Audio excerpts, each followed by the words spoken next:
Well, it has been a roller coaster week on Wall Street. Joining us now to explain all of it is Chuck Zodda, the managing partner and chief investment officer from the Armstrong Advisory Group. Chuck, good to see you. We spoke just a couple of days ago when the NASDAQ took a serious hit.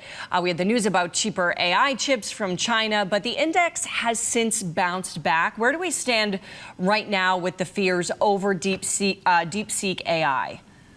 Well, I think we're still trying to get a good handle on exactly what this means for the artificial intelligence industry, not just over the next, couple of months, but what does it mean over the next couple of years? I think it still is unclear exactly how this may impact the spending on the chips that are used to power artificial intelligence. And so I think, obviously, this has been a market that has largely been driven by the idea that people are going to have to spend, or companies are going to have to spend more and more and more in order to develop better models. And if it turns out there's a different way that they can go about this, it does have some potential implications on that side. But it still is very early, and we're still trying to figure out exactly how this may impact that industry and markets as a whole. But I expect we'll know a lot more over the next 3 to 6 months. That kind of leads into my next question for you, which was, do you see this AI battle having long-term implications on tech stocks? And I think it sounds like from what you just said, it's certainly possible. We just have to wait and see.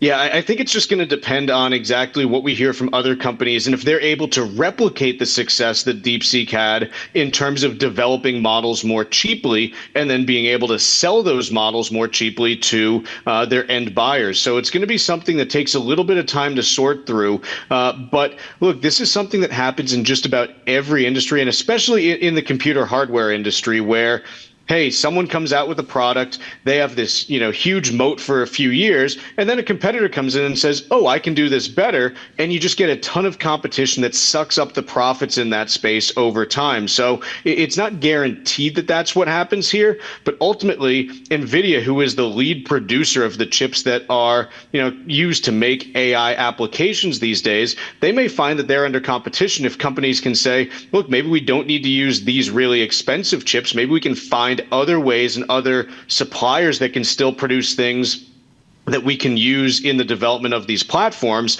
That's something that I think we need to watch. And then also, these tech companies have been increasing their spending on capital expenditures by 40-50% a year in these areas. Hey, if they decide we don't need to increase that spending overall, what does that mean for the build out of all of these data centers and chip factories and things like that? Do you need to have that kind of capacity? This has potentially big implications for the global economy, but we'll need to see how it plays out over the next few months or so. There is a Friday report on inflation. It's likely that it rose in December, but the Fed is actually meeting today to make a decision on the key interest rate. Do you expect anything but a hold steady from the Fed?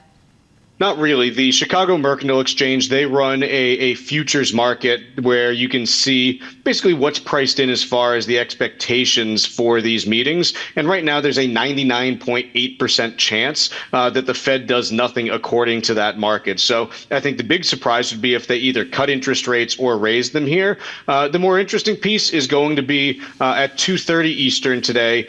Jerome Powell, the chair of the Federal Reserve, is going to give a press conference where he's going to be asked a whole bunch of questions, probably about, hey, there's new administration. How do you expect to be able to work with them? What are your expectations for how that may impact policy? And maybe you get a couple of key nuggets there. So I think that'll be something that's more informative than the actual policy that gets implemented today, which by and large expectations are for no change.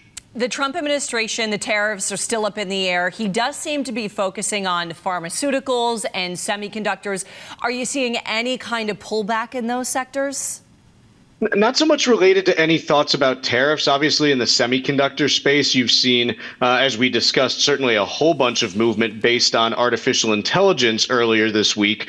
But as far as tariffs go, I think everyone's kind of taking a wait and see approach right now. And largely that's because we've heard of a number of different potential implementations, but we haven't seen anything concrete yet. I think everyone's waiting to see what the final rules end up being and what the final implementations end up up being, simply because there have been a number of different things tossed around as possibilities, and no one wants to move before they know what the final outcome is going to be there. So I think that's why, despite all of the talk surrounding tariffs, there hasn't really been much market movement yet that we've seen, at least. All right, Chuck Zodda from the Armstrong Advisory Group. Thank you so much for joining us.